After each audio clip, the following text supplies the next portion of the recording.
A young female gray wolf bid goodbye to her family, left home and crossed the state line into California to find love. That was in January 2018.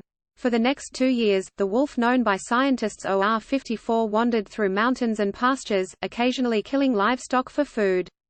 Along the way, scientists tracked OR54's movements through a radio transmitter collar. Twice she went home to her parents in Oregon, perhaps complaining of the lack of dates. She even crossed the state line into Nevada last fall.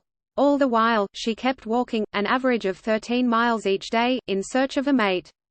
Leaving home is a normal thing for a young wolf, says Amarok Weiss, a biologist at the environmental nonprofit Center for Biological Diversity.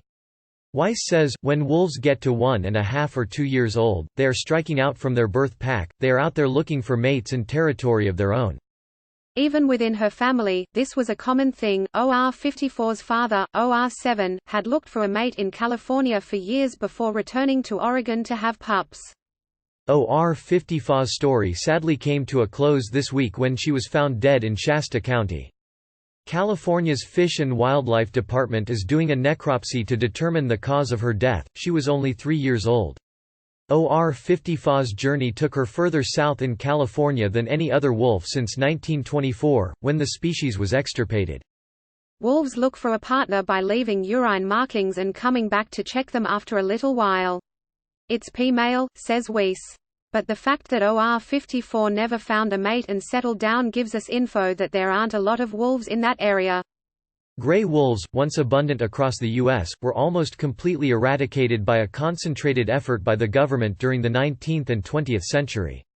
While conservation work is being done to bring them back, their numbers remain low. California has documented about 20 wolves since they were reintroduced in the neighboring state of Oregon in 2011.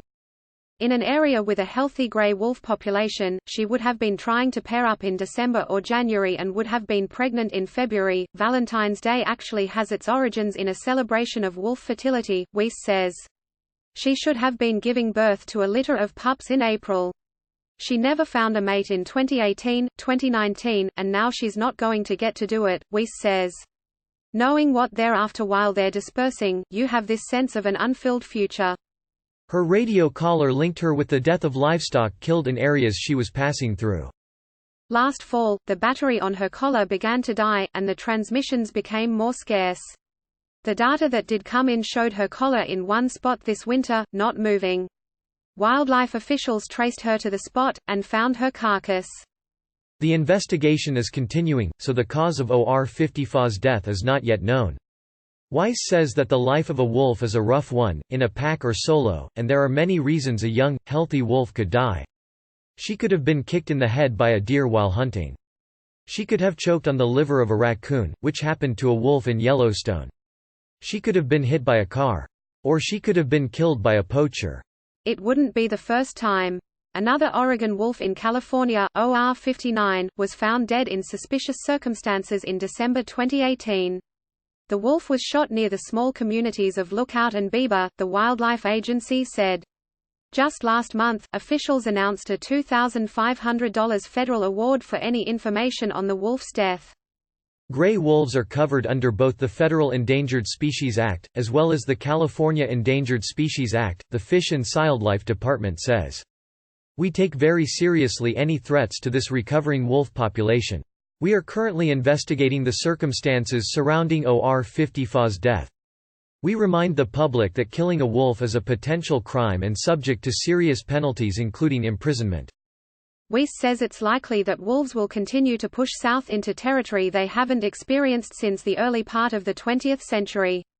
We can expect to see more of this in the future as long as there is a good source population in Oregon, she says. Weiss adds that this wolf's death is just another instance that highlights the importance of legal protections for wolves, especially early in their recovery.